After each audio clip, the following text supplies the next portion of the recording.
আসসালামু আলাইকুম। দুপুর ২টা বেজে ৩০ মিনিট। আজ বৃহস্পতিবার। বাংলাদেশ বেতার কক্সবাজার। স্থানীয় খবরে স্বাগত জানাচ্ছি ইশফিতা আবরার সোহা। পরিকল্পিত বনায়ন করি, সবুজ বাংলাদেশ গড়ি। এই প্রতিপাদ্যে কক্সবাজারে অনুষ্ঠিত হয়েছে ৭ দিনব্যাপী বৃক্ষরোপণ অভিযান ও বৃক্ষ মেলা।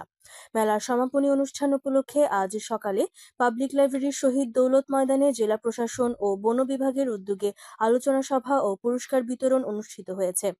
এতে প্রধান অতিথির বক্তব্য রাখেন সদর উপজেলা নির্বাহী কর্মকর্তা নীলুফা ইয়াসমিন চৌধুরী। তিনি বলেন, বৃক্ষ মানুষের অকৃত্রিম বন্ধু। বৃক্ষ নিধনকারী যে কেউ হোক না কেন, তাদেরকে আওতায় আনা হবে।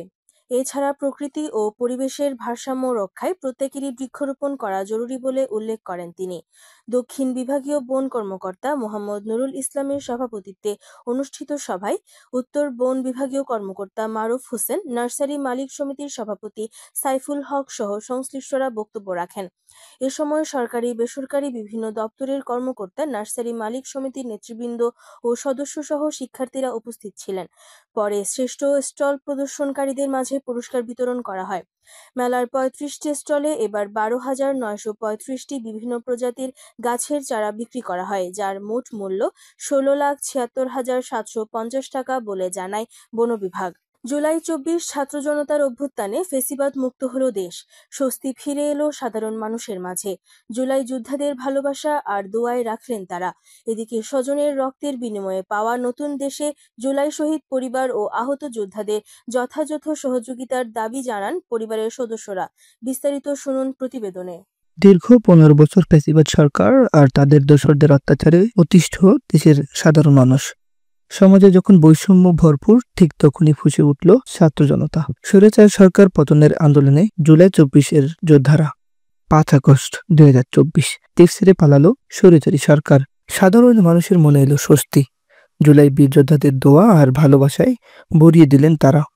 জনগণ আল্লাহ বলি দেখ আল্লাহ হেফাজত লাগো, আল্লাহ ব্যস্ত বান্ধা করো। এই সেলিমি আমাদের জন্য যে সব যোদ্ধার জাহেদ গেছে, আল্লাহ তারার ব্যস্ত নসিব করো, আল্লাহ তারার শহীদ হিসাবে কবুল করো। তাদের প্রতি আমরা ধন্যবাদ জানাই। এদিকে বর্তমান সরকারের কাছে জুলাই বিপ্লবের বীর শহীদদের যথাযথ তালিকা প্রণয়ন ও তাদের স্বজন এবং আহত যোদ্ধাদের সহযোগিতার প্রত্যাশা সাধারণ মানুষের। যারা শহীদ এদের পরিবার যারা সারা বাংলাদেশে আছে তালিকাভুক্ত করে এদের সম্পূর্ণ সরকারি সহযোগিতা দিলে আশা করি ভালো প্রত্যাশা করি। অপরদিকে জুলাই যোদ্ধাদের ত্যাগের বিনিময়ে সৃষ্ট একটি নতুন দেশ স্বজন হারানোর শত বেদনার মাঝেও এনেছে প্রশান্তি, বললেন মহেশখালীর সন্তান জুলাই বীর শহীদ তানভীর সিদ্দিকীর পিতা মোহাম্মদ বাদশা মিয়া। দুঃশাসন বেশি জুলুম করছে এই 17 বছরের মাঝে, অনেক মানুষ খুন করছে। আমাদের ছেলে হোক আরও ছেলে হোক, আহত নিহত, আমাদের ছেলের জন্য স্বৈরাচার পতন হয়েছে। ছেলের রক্তের বিনিময়ে বাংলাদেশ স্বাধীন হয়েছে। আমি অত্যন্ত খুশি। সত্যি জুলাইয়ের বীর সেনানীদের চেতনাকে ধারণ করে একটি বৈষম্যহীন সুন্দর বাংলাদেশ চান সাধারণ মানুষ। ডেস্ক রিপোর্ট, বাংলাদেশ বেতার, কক্সবাজার। রামু সরকারি কলেজের উদ্যোগে জুলাই পুনর্জাগরণ অনুষ্ঠানমালা ২০২৫-এর অংশ হিসেবে আলোচনা সভা ও পুরস্কার বিতরণ অনুষ্ঠিত হয়েছে। আজ কলেজ মিলনায়তনে অনুষ্ঠিত সভায় সভাপতিত্ব করেন কলেজের অধ্যক্ষ প্রফেসর মোহাম্মদ হাসানুল ইসলাম। এতে কলেজের শিক্ষক সহ সংশ্লিষ্টরা বক্তব্য রাখেন। এতে বক্তারা বলেন, নতুন প্রজন্মই হলো আগামীর বাংলাদেশ। বৈষম্যহীন নতুন বাংলাদেশ বিনির্মাণে শিক্ষার্থীদের এগিয়ে আসতে হবে। অনুষ্ঠানে বিভিন্ন ইভেন্টে অংশগ্রহণকারী শিক্ষার্থীদের মাঝে পুরস্কার বিতরণ করা হয়।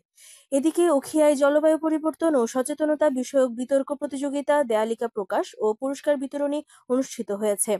আজ মাধ্যমিক ও উচ্চ মাধ্যমিক অধিদপ্তরের লার্নিং এক্সিলারেশন ইন এডুকেশন প্রকল্পের আওতায় রত্নাপালং ইউনিয়নের গয়ালমারা দাখিল মাদ্রাসায় এই অনুষ্ঠানের আয়োজন করা হয়।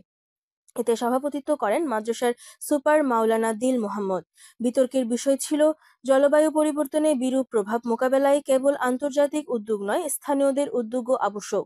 পরে বিজয়ীদের মাঝে পুরস্কার বিতরণ করা হয়। এ সময় শিক্ষক, শিক্ষার্থী, অভিভাবক সহ সংশ্লিষ্টরা উপস্থিত ছিলেন। মহেশখালীর বিভিন্ন শিক্ষা প্রতিষ্ঠানে জুলাই পুনর্জাগরণ উপলক্ষে অনুষ্ঠানমালা অনুষ্ঠিত হয়েছে। আজ উপজেলার বিভিন্ন শিক্ষা প্রতিষ্ঠানের শিক্ষার্থীদের অংশগ্রহণে জুলাইয়ের শিশু শহীদদের স্মরণে কবিতা আবৃত্তি, রচনা ও চিত্রাঙ্কন প্রতিযোগিতা অনুষ্ঠিত হয়। পরে বিজয়ীদের মাঝে পুরস্কার বিতরণ করা হয়। আবহাওয়া আগামীকাল দুপুর 12টা পর্যন্ত 24 ঘন্টার পূর্বাভাসে বলা হয়েছে আকাশ অস্থায়ীভাবে মেঘলা থেকে মেঘাচ্ছন্ন থাকতে পারে। সেই সাথে অধিকাংশ জায়গায় অস্থায়ীভাবে দমকা হাওয়া সহ মাঝারি ও ভারী থেকে অতি ভারী বৃষ্টি অথবা বজ্রসহ বৃষ্টি হতে পারে। কক্সবাজার সমুদ্র বন্দরের জন্য 3 নম্বর স্থানীয় সতর্ক সংকেত দেখাতে বলা হয়েছে। আগামী 24 ঘন্টায় দিনের তাপমাত্রা সামান্য হ্রাস পেতে পারে এবং রাতের তাপমাত্রা প্রায় অপরিবর্তিত থাকতে পারে।